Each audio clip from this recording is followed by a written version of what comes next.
All right, so real quick, man, we live, y'all, and I just wanted to real quick holler at one of my brodies about what he been experiencing at this particular facility they got us trapped up in, and unnecessarily.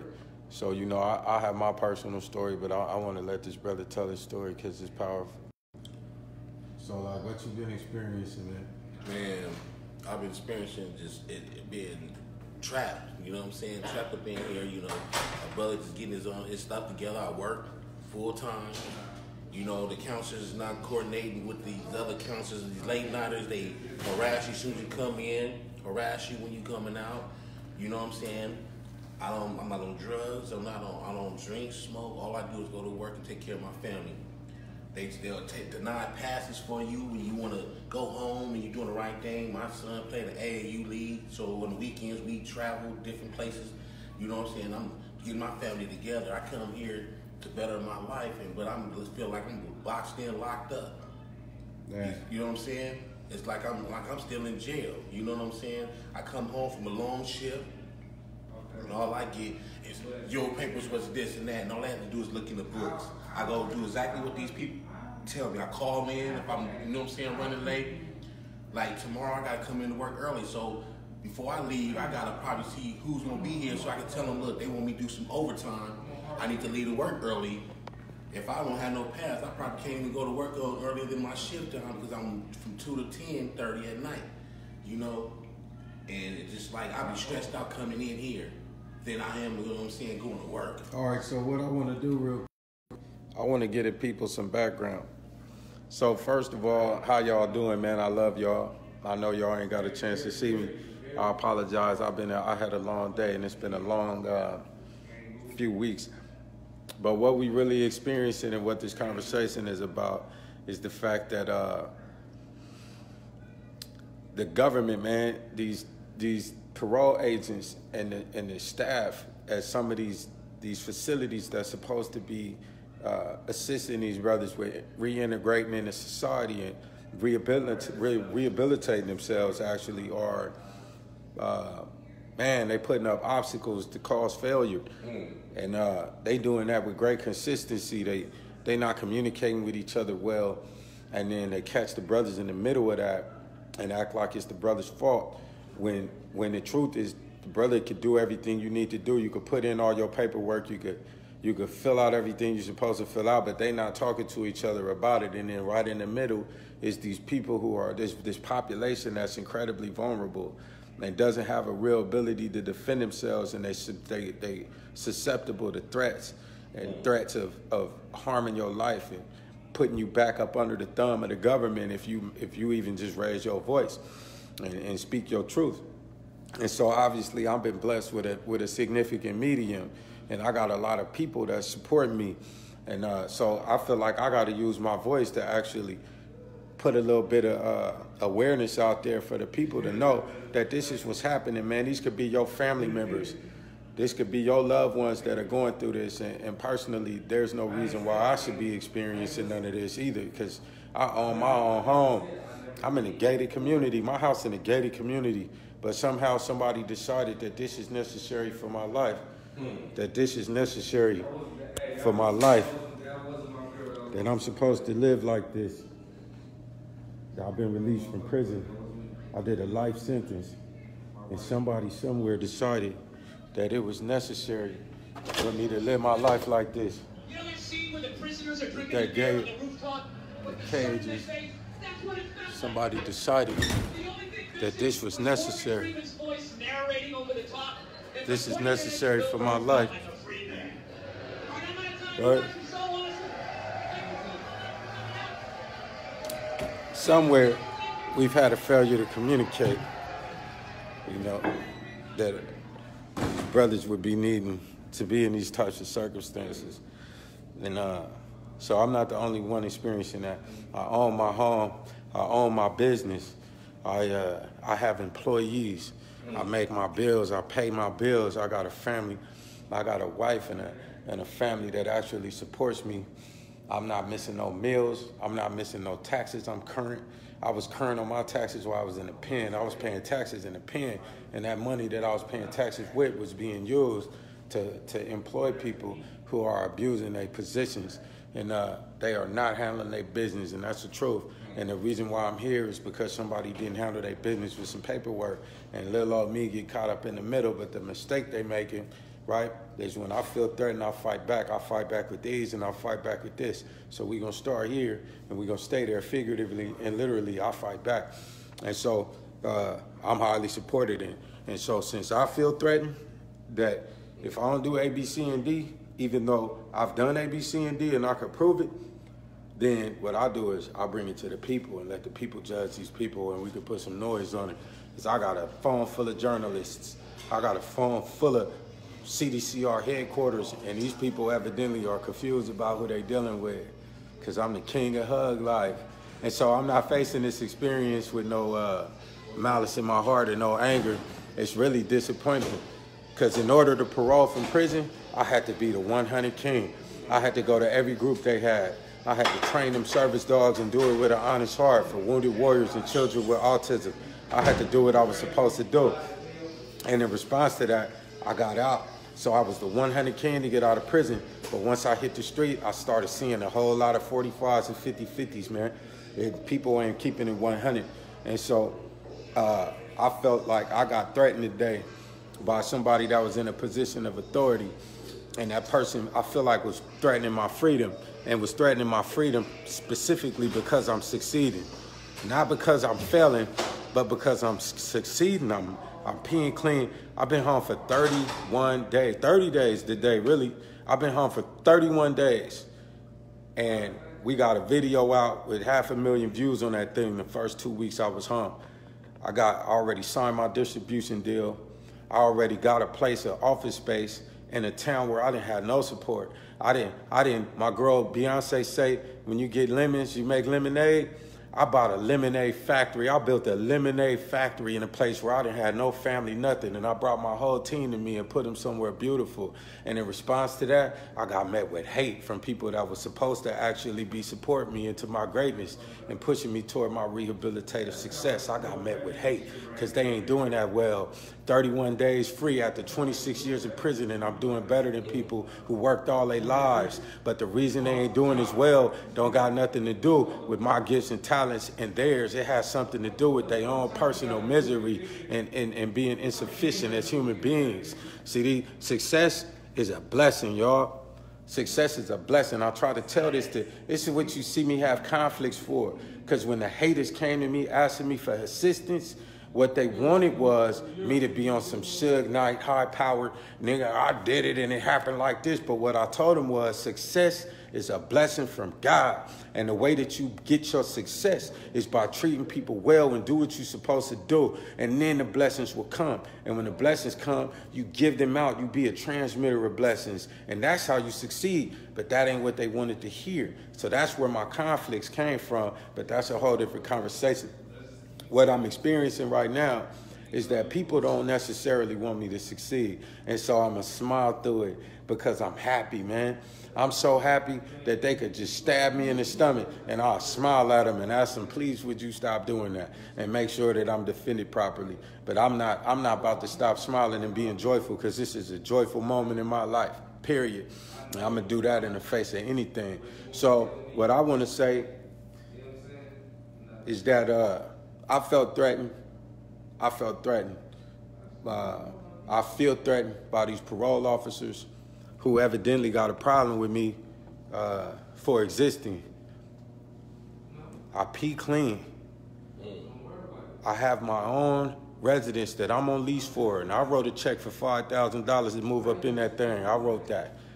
I did that by the grace of God, and that was a blessing from God. That's what happened, and I can prove it.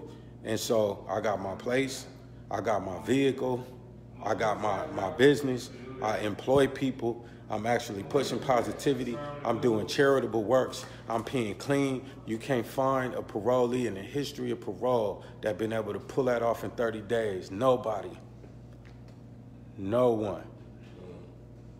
And in response to it, people who look just like me are making me feel threatened for succeeding like that.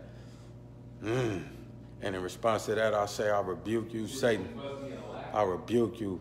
I seek refuge in God from Satan, period. And so I just wanted to have the proof to where I could ask this brother his personal experience been, because it ain't just me. And I'll holler at all these brothers in here and put it on blast, and they can come. They gonna have to do something treacherous and admit and identify that they work for Satan, because I'll start handling my business. I was trying to just cruise through this experience personally, bro, on mine. I was trying to cruise through this experience, leave these people alone and let these people leave me alone, but that wasn't good enough for them. So since they want to get down like that, when I feel threatened, I put hedges around myself. So this is a hedge of protection. So I'm just asking, you put a hedge around yourself too. I personally, what I witnessed with you is that you go to work, you handle your business, you all about your family, you ain't pee dirty, but yet and still, every time I see you trying to go handle your business, is somebody got some type of confusion. Man, they telling me it ain't there. My counselor's telling me that, you know what I'm saying, my paperwork ain't signed. I go to that office, you know what I'm saying, I work 2 jobs. I work from 7 to night, 7 in the morning, and I work another job from 8 to 5, you know what I'm saying, and I go in that office and I sign all my paperwork and put it in. They say, when you want to turn up, I call. They said, are you good? As soon as I get here, they said, I didn't call. Some of them hang up in your face. I had to even tell the director lady up here, you know what I'm saying, what happened, and she apologized personally. And I'm like, man, why would I have to go through this stress when I'm trying to get my life right? And I feel like, you know what I'm saying, it's a hindrance for me to go where I need to go in life. And they put me in a place like this, I feel like I'm in jail still. I feel like I'm in bondage still. You know what I'm saying? And I'm not out there, you know what I'm saying? I'm not lying to them. I'm keeping it real. You can look at my phone. I call this place all over. I checking in. You know what I'm saying? And it's like I got to go right to a bunk. A small little mattress. It's like I'm in Santa Rita or in jail. I feel like I'm locked up, man. It's not like, you know what I'm saying? It's crazy, man. It's crazy. I don't even know what to do. I just pray. And just keep on until, you know what I'm saying, I get up out of here. I got to be up here for a couple more months, but I ain't feeling this. I ain't never thought I would come to a place like this. I'd rather sleep on the streets, you know what I'm saying, than to live up in here. I'd rather get one of them homeless boxes, you know what I'm saying, and sleep in one of them. I'll do you one better, bro. You welcome at my house. Man, I got a spot for you. The cold part is, I got a spot for you, beautiful place. People, I've been posting inside of my home, so people know about my views, my rooftop. It don't make no sense that I gotta leave that and I gotta come to this. It don't make sense that this is what they want to do. That I would be somewhere so beautiful. You know what I mean? Hey, Angel, it is a trap. It is a trap, bruh. That's why they call it the trap. I had a young man tell me that jealousy is waiting, Eddie. It really is. And parole don't want to see us successful, Kerry. That's hella true. That's the truth. That's hella true on mine. But I mean, this is my personal opinion. My personal opinion is that that in the face of a threat, and I want people to learn this, in the face of the threat, you don't go hysterical and you don't catastrophize. And that means catastrophizing is you don't get in your head and make the situation worse than it really is. What you do in response to stress, in response to conflict, is you ease up, you get calm. You get real collected because you can think then. And once you're able to just mellow out, like I don't require no adrenaline right now. I just tell my body, I don't need that, I'm good. And I don't require no stress and cortisol. I tell my body, I'm straight, I got this. And I definitely don't require no fear because God is greater than man. So I tell myself I'm straight. And once I get calm, this right here get active. And so what I could see is we live in a time where the media is highly interested in these type of matters, and they highly interested in people who understand these type of things. And I happen to be somebody who has spent his entire life being an effective communicator with his mouthpiece. And so I'm the poster boy for anti-recidivism. I'm the poster boy for the anti-prison industrial complex. I'm the poster boy for anti-mass incarceration. I'm the worst one. I'm the worst dude in the history of parole. Shout out Meek Mill. He gave it a nice shot, and the young man did the best he could do. But I could tell you unequivocally, I just did 26 years straight. and I know where all the bodies are. I know everything they do wrong. I know every single method they use to turn our people out. I know every single method they use to torture our people. I know every single trick in the book because they used every single trick in the book on me for 26 years and it didn't work. And it didn't work because God is great. So I can tell you unequivocally, I'm the worst one. I am the worst one that y'all have ever had on parole in the history of parole to play games with, because I will make your boss wonder what your problem is, because I'm doing better than anyone. I just got through cleaning streets voluntarily, not as a result of parole, with a councilman. And my parole officer doesn't know that because they won't talk to me. A councilman. I just got through picking up trash in the streets voluntarily with a councilman, and a dumbass parole officer think it's a good idea to bother me. Go figure. So what we gonna do is wake that game up. I'll put y'all on notice. If you threaten me, I'm gonna threaten you back, and you ain't gonna like the way I do it, because I'm gonna go to your boss. I'm gonna go all the way to the top. I'll go to the courts. I got the best prisoners' rights attorney in the country, and there's more of them that I holler, because I'm very good at this right here. So if y'all want to start a fight, I got you. I'm your Huckleberry. My mama, Doc Holliday, y'all. It could go a couple ways. Way one, leave me alone and let me be a service to this community. And by this community, I mean currently incarcerated people and formerly incarcerated people who are attempting to change their lives. People who are out here that don't want to end up incarcerated, that's trying to change their lives. Let me be a service to my people. Let me make amends. Let me handle my business, because I know what I'm doing. And if I didn't know what I was doing, trust me, the board of prison hearings would not have let me out of prison if I didn't know how to handle my business correctly. That's a fact. You can't find nobody got through under a bus. There ain't nobody got put in prison. I came home because I trained service dogs. I came home because I started mentor programs. I came home because I made sure that other people could do better than I did when I was a kid. And I did that so well that the government decided that it was time for me to come out here and do it too, and specifically told me to go do it. And somebody ain't communicating with somebody, because now that I got here, I'm being impeded. I'm being impeded, and I'm telling you, you're making a mistake. By you know who you are, sir, ma'am. And so I'm about to publish a bunch of text messages where you can see me stalking parole officers, trying to find out the best way to address my criminogenic needs, asking them, here's my, I just did a 30-day review of my own to try to turn in. And when I got to the parole office, was told my parole, I don't have a parole officer. I don't know who case file I'm on. So I say, well, I'll take the officer of the day then. And he was awesome. I wish he was my PO, but I peed clean again for the third time, like in the past 14 days, repeatedly.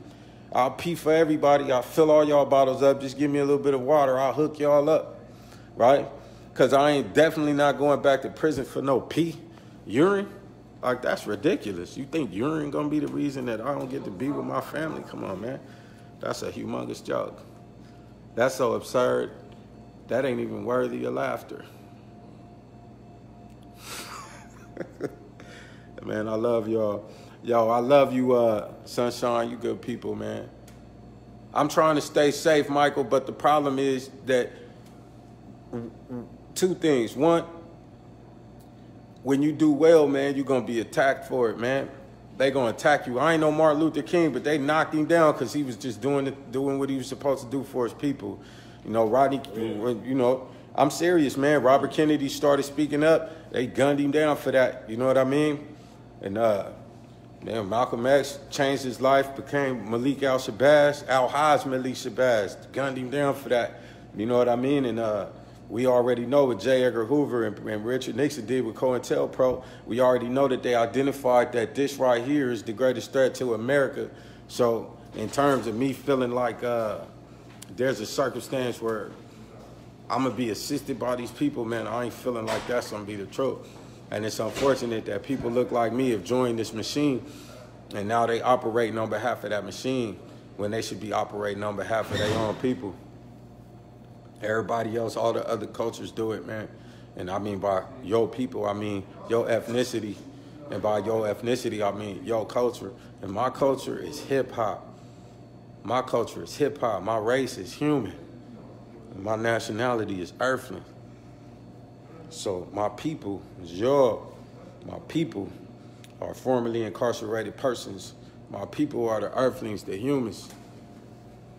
My ethnicity is hip-hop. And if you love hip-hop culture, then you my people. Straight up. And so I'm going to keep pushing. And I got a cold album on them. Y'all think California Dreaming was a joke.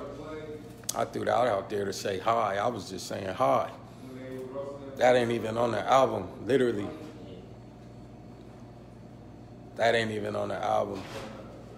I'm tripping on my record, and I'm tripping on this specific monster that is trying to harm my people in this country, period. All of us. You're a college student, can't get a job, and you got student loans. Yeah, you one of us too. And they showed you, right? And you ain't no better than nobody else. When you got all that education, can't get a job, and now you got bills you can't pay. Straight up, it ain't just us. It ain't just no color no more. They letting us see it. If you still think that's what this is, you confused, man. This is about poverty, and this is about haves and have-nots. This is about the powerful and the not powerful. This ain't got nothing to do with no race, and it never did. And the sooner y'all can let that go, the stronger we can be. The faster we gonna be able to start fighting some of this stuff, man, straight up. And that's how I feel with my mama. So all due respect to the California Department of Corrections and Rehabilitation. Y'all know exactly who I am because I fought while I was there. Y'all know I'm gonna fight. Y'all know I'm gonna fight. You know I'm gonna fight the right way. And I feel like some of y'all agree with the fight. I think Jerry Brown is a huge proponent of prison reform because I was there when he made the changes, and the changes he made it better where I was. He created processes for you to be able to appeal things that have been done to you and attacks that these people would make on us.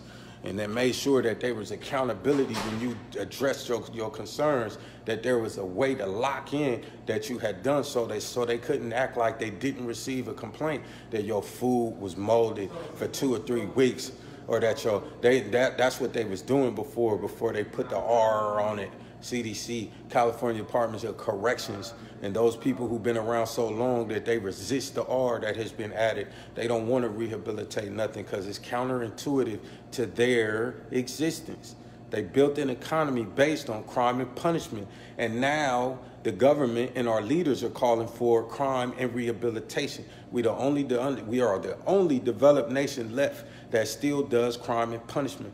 Everywhere else in the world, Germany beats America. Germany has a better crime and rehabilitation program than we do.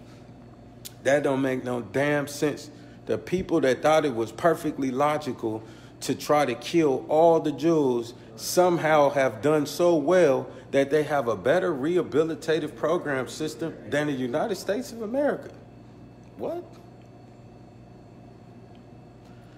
So, the only way we're going to be able to pull this off is if we do it together, man. And that's who came home. I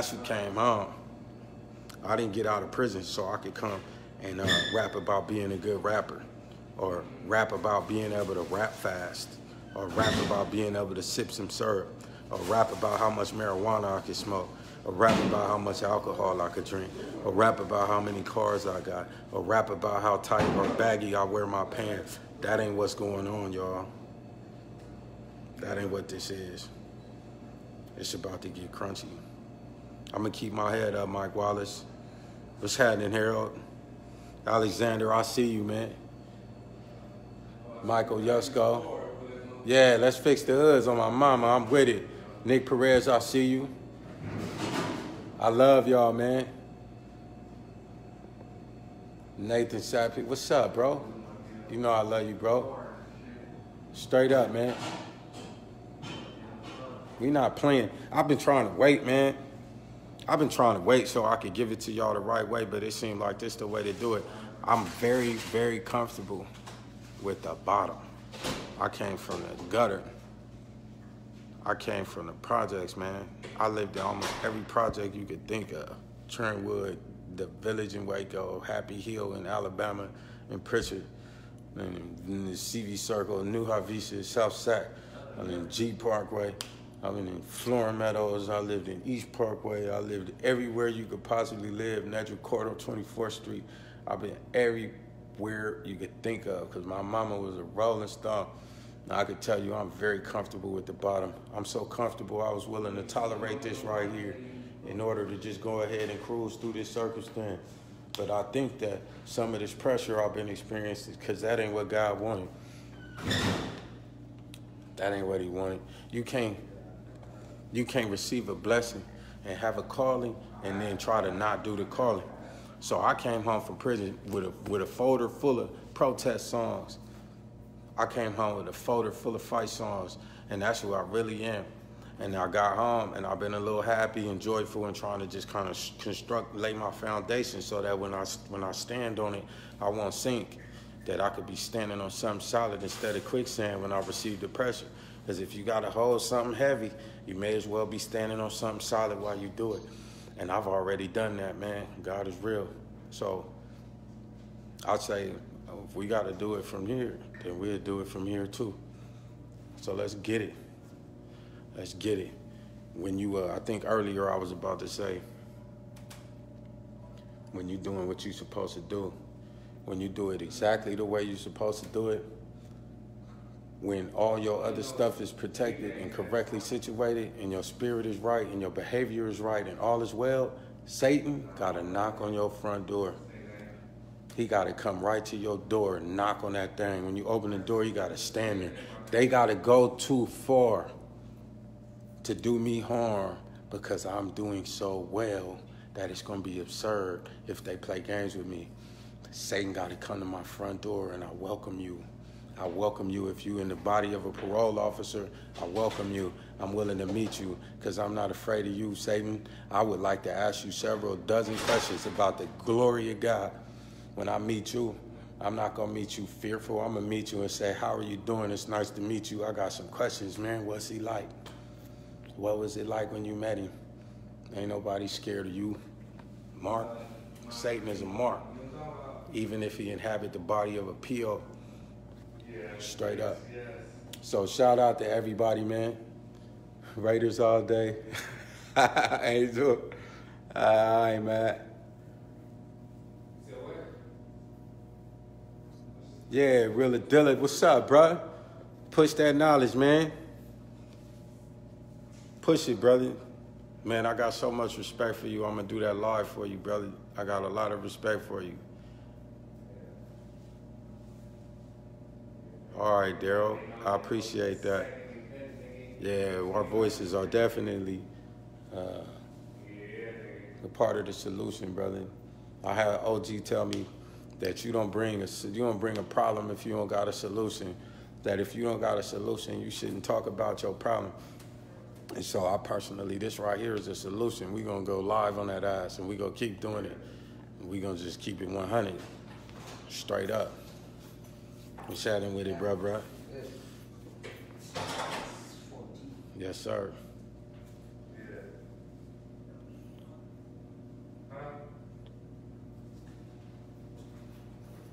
I will go back and read the comments. I'll give you my word. I love y'all. I always read with y'all, right? I don't always have time to respond. And you can see here and there, you see my footprint. That's really me. I don't have nobody else do it. That's why sometimes it takes so long, because I want to do it myself. I wrote y'all back when I was in the pen. Some of y'all really got letters. And so I will go back. I always read them, always. And it's some of the best stuff I get all day. I be having people trying to get me, like, pulling me in different directions, asking me for different things. Some of it ain't appropriate all the time. And what I'll do is just say, okay, let me just get a breath and then take a breather real quick. Let me get charged up. Like, who out there is happy too? And I'll go look at the comments, and that's where it'll be at. It'll be y'all, man. I meant that what I posted about my fans go hard for me. I don't even call y'all fans, I call y'all supporters. Because, I mean, I have people with stamps and letters and envelopes and JPays for dinner and lunches. Y'all took care of me for years. Books, I don't know how many times y'all don't know the kind of hassle I used to go through to go pick up them damn books, man. Y'all used to send me so many books. I used to have to go over there 2-3 times a day to know what the hell I was going for. I used to be like, man, what the hell is this? It'd be a phenomenal book somebody just decided I needed to read, man. And I appreciated that the whole time. And for that reason, man, I try to be honest with y'all. I try to make sure that I communicate. And so this is a fantastic way to do it. I was trying to wait until we were in better, consistently better circumstances. But that ain't what the game wanted for us. So here we are, man. Michael, I'll try to figure out, Yusko, how you could be a serviceman.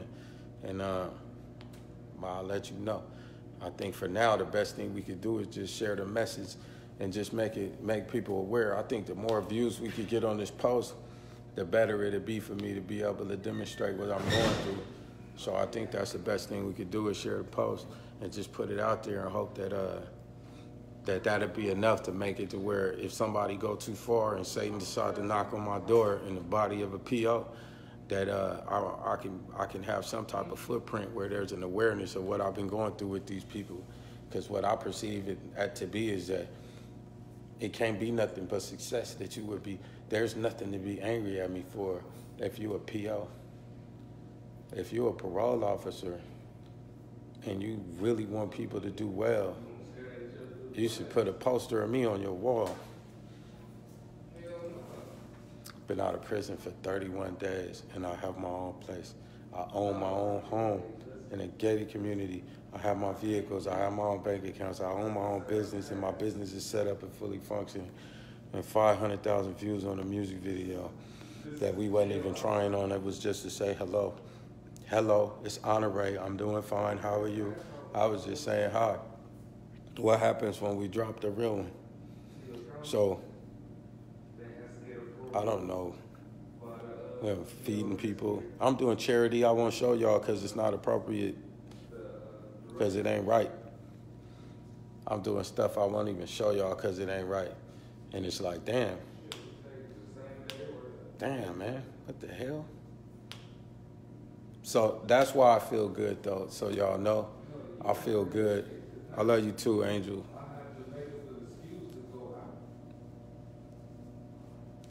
Yeah, brother, they are. But it's okay.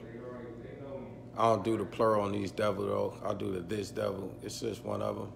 Shaitan. Shaitan got a tribe, though. You right about that. But it's just the one. He active. But ain't nobody scared of that fool. Yeah, he knock on the door in the body of a PO. I look right at him.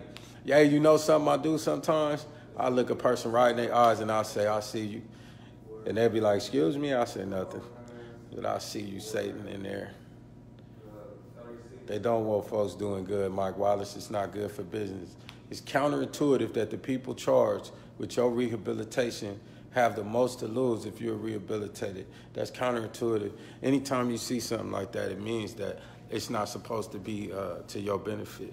It's counterintuitive to make the people who are charged with your rehabilitation have the most to gain from your failure. Facebook ain't set up like that. Google, Pepsi, Microsoft, right? Apple. It's not set up like that to where the people with the most to gain from failure are the ones who run the company. That's not how that goes. The people with the most to gain from the success of the company run the company. The prison system is the only system we have left, really, that operates in a way very clearly where the people with the most to gain from your failure are in charge of your rehabilitation. That's a fact. Another fact is that Abraham Lincoln wasn't so honest because the Emancipation Proclamation says one thing, but the 13th Amendment say another. And what it says is that slavery is hereby abolished. And these United States of America accept as punishment for those duly convicted of a crime. That means we the new slaves. Abraham Lincoln. Oh, honest Abe. Go figure. Yeah, real talk. Nah, Thomas Davis, I don't get down like that. I love the ladies, but I respect your choices, though. God bless you. What's happening with you, Jamie? Yeah, it's better if it's done so swiftly that the right hand don't know what the left hand did, and the left hand don't know what the right hand did. The charity is supposed to be on the low. We do some of it out there. What I really struggle with is doing charity for people to see, because I be wanting, I want to encourage other people to do charity. Like I'm a certified goon. I come from goon culture. It ain't nobody that ever, I ain't met nobody that ever questioned my certifications when it come to really being somebody on the streets that was acting up. I was acting up. Everything I ever was arrested for as a juvenile was gang related, and that shit was hella stupid. But I could tell you that here it is, you got somebody of my quality who just did all that time, and I'm out here telling people to go do charity. I think that's powerful. So I feel like let it be seen that, hey man, go pick up in your community. Go visit the LGs at a convalescent home. Like, go do that, man. Go see the kids if they in the hospital. They ain't gotta be yours. They all your kids. We earthlings. They are children. If the kids got cancer, man, pop up. They don't know who you are. Get dressed nice, take a shower, dress nice, pull up, nigga, walk in the hospital and go smile at the kids. Bring some teddy bears or some balloons or something, man. You'll light their lives up. Like, this ain't complicated. So I'm doing it just so that people can see that it's doable, and maybe coming from me, it make it easier for other people to do it. Hey, man, thank you for that. We're going to have that conversation. I'm going to have another conversation with y'all about other issues, what I ate, what I want to, all of that music, because y'all deserve that. But this right now, I'm not in that zone. I'm going to be honest, man. I'm really feeling highly disappointed in some specific people, man, and people of my culture that maybe it's naive of me. And I'll admit that. I came home with a pure innocence and I was naive to a lot of stuff I had to learn. My little homie been telling me that for a minute, man, but I like it, man. I like being innocent. I walk around wondering what's wrong with people, man. I be looking at people like, damn, man, be happy, man. I see people that don't even know how to accept love. Can't even love people. That's complicated. I'm like, damn, y'all all right? I feel like I came from another planet. I'm learning how to be a human, how to use my debit card, how to write a check right, how to, a lot of things, man. And man, it's hard to see people struggle so much, to not have the resiliency. And so, man, I feel very strongly that I want to maintain my innocence and my joy, because I think that's infectious, man. And I hope I could give other people permission to say, that if I could keep such a positive attitude, considering what I've been through and what I continue to go through, that maybe they could do it too, man. Maybe some of their stuff ain't as rough. And I think that percentage-wise, with one person's struggle to them is greater than your struggle is to you. So I know better than to compare my struggle to somebody else. But, man, hopefully I could compare my joy and they could say, man, hey, if he could smile and be happy, so can I. And I ain't willing to give that up, man, for no negativity, definitely not for no government. I ain't willing to give that up, man. I'd rather die. I'd rather die than get that up. You can just clap me and just let me bleed out. I'm cool. I'd rather be dead than be miserable. My mama. And if I was that type of person, I would have just killed myself in prison. It ain't that hard to stick some heroin in your butt and go to sleep. You just be dead, period. Everybody in prison know how to do that.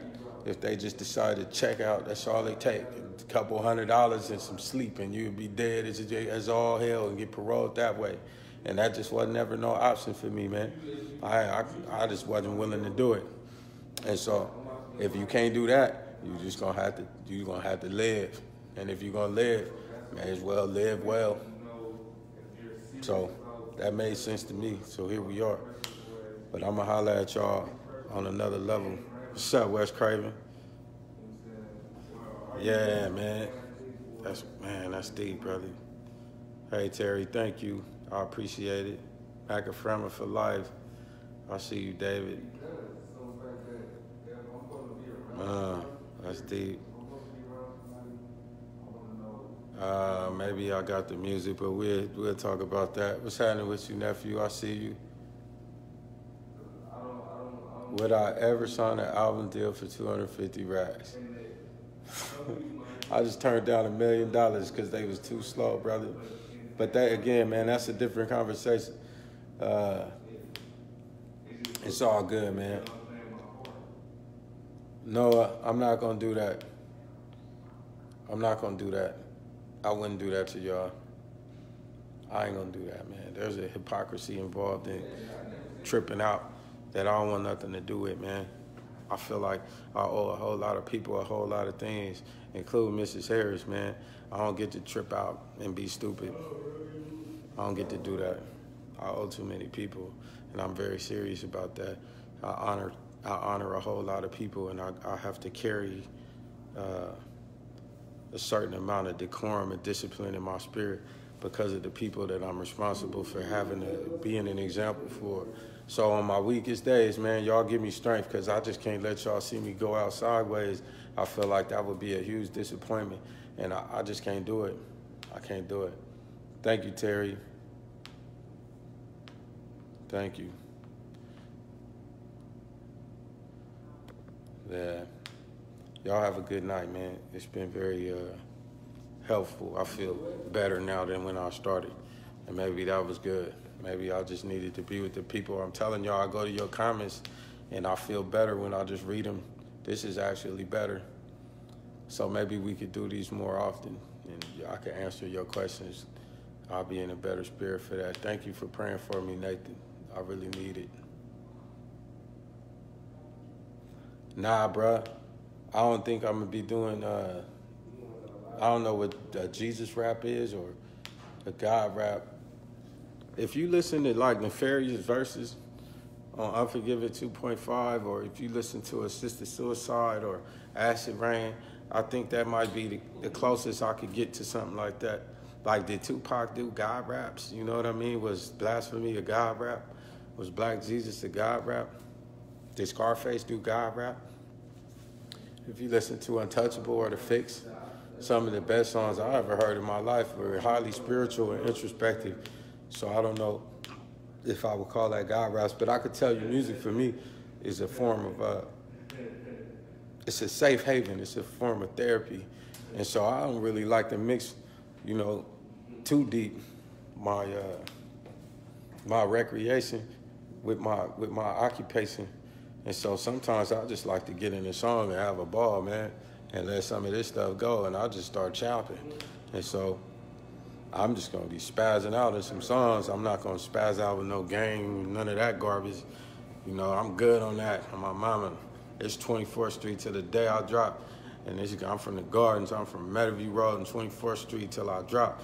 That's the truth. But Billy Crystal get to represent the Bronx, and don't nobody got a problem with that. I know maybe he ain't never hurt nobody, but I feel like they sure do allow certain aspects of our culture to be proud of where they from. But if you a minority and you proud of where you from, they call you a gang member. And so I'm from 24th Street and Meadowview Road. I'm proud of it. It's good people over there.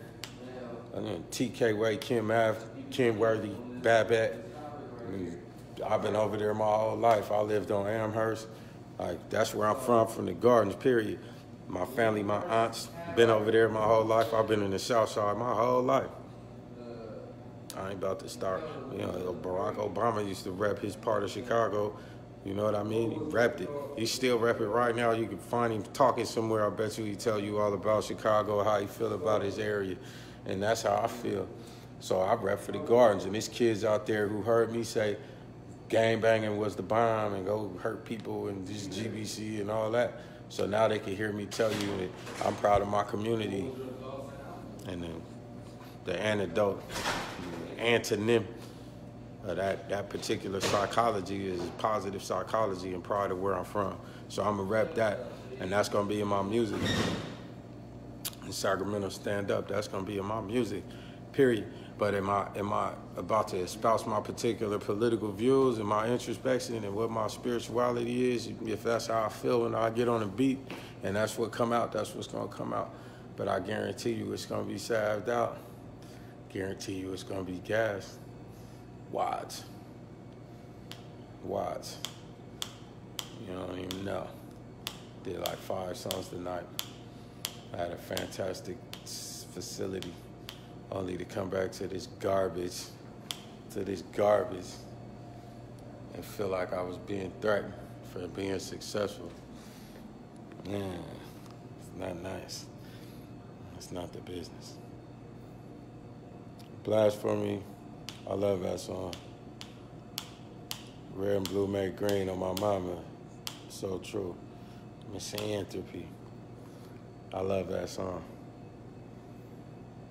Yeah, from day one, the odds was against me, and day one had love for your boy, so the devil tried to tempt me. Loke up, revolt, rebel, and he said you might as well, because you already living in hell. I got something in my soul telling me, nigga, this shit ain't right. The Lord never answered, but I prayed with all my might till I was like, fuck waiting. Patience is a virtue I don't have. I remember that. I got hella patience now.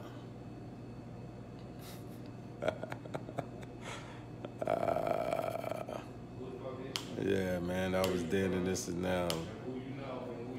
Yeah, shout out to the homie Nipsey, man, straight up. I love y'all, man. It's been a little bit of time right now. I'm gonna go lay down somewhere, get up in the morning and see how long it takes Satan to come knock on my door. And when he do, I'm gonna say, what's happening? I'm gonna say, hello. It's nice to see you again, sir. It's nice to see you again. Man. Straight up. Yeah, holla at your boy, Realla Dilla. I'll holla at y'all tomorrow, man. Hit me with all the music questions. I'll be in better, I'll have better energy, man. Today I'm in a different zone, but God bless y'all, man. Good evening.